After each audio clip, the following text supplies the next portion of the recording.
Good morning, Peninsula High School. My name is Riley Morey. Our top stories today: Art Club Fishbowl, Weather with Lila, Sports with Carson, and the National Trez. All this and so much more today on Peninsula News.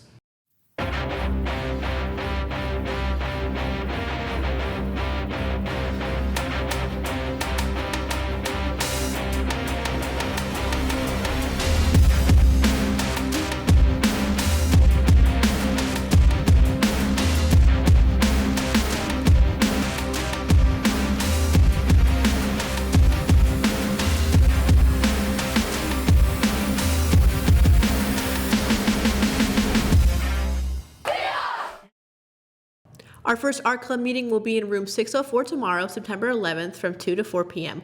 We will discuss the opportunity to earn a National Art Society Award, as well as nominating new leadership and our first art project. Activity buses have begun this week. They will run every Tuesday and Thursday. This past Friday, PHS had its first assembly of the 25-26 to welcome everyone back to the school year and to get ready for a new football season. We'll send it off now to Lila in the field with your weather for the upcoming week. Hi, this is June Middleton with this week's weather. I'm filling in for Lila. Today will be sunny with a high of 72 and a low of 56. Tomorrow will be cloudy with a high of 73 and a low of 57. Friday will be cloudy with a high of 73 and a low of 56. Saturday will be sunny with a high of 76 and a low of 56. Sunday will be rainy with a high of 73 and a low of 58. That was this week's weather. And now with this week's sports report, we'll send it off to Carson Morrison. Take it away, Carson.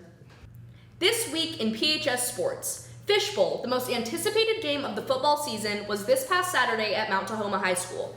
It was a tough game for our PHS players and ultimately ended in a win for the Tides with an ending score of 35-21.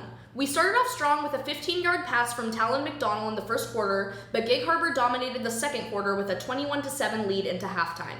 The Seahawks gave their all the second half in a battle for Fishbowl champion, but the game ended in a victory for the Tides. Wish our team luck against Curtis next Friday, Seahawks. Boys water polo athletes need to join now. Want to be a part of your Seahawk community? Enjoy swimming? Interested in trying a new sport? Boys water polo is looking for you. If you're interested, stop by the athletic office for more information. To be eligible, you'll need to complete the final forms application, purchase an ASB card, and have a current sports physical on file. Come join the team and make a splash. No experience required. We practice Monday through Friday from 4:30 to 6:30 p.m. We would love to have you on our team. If you have any questions, you can reach out to our team captains, Brandon Plitkins and Theo Middleton. That covers it for this week. From the PHS Sports Desk with your Peninsula News Sports, I'm Carson Morrison. For more information about the world we live in, here's Katie Hutchison. This is Katie Hutchison with your weekly world news update.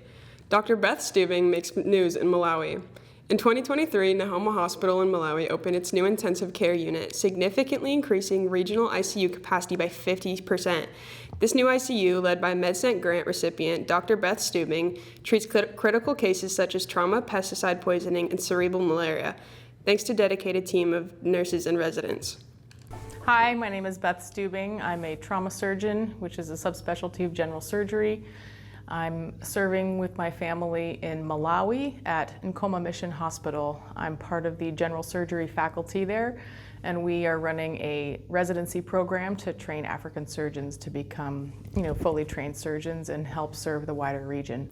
However, in Malawi's economic challenges, including a 44 currency devaluation, are causing financial strain affecting both the hospital's operations and a patient's ability to pay for care.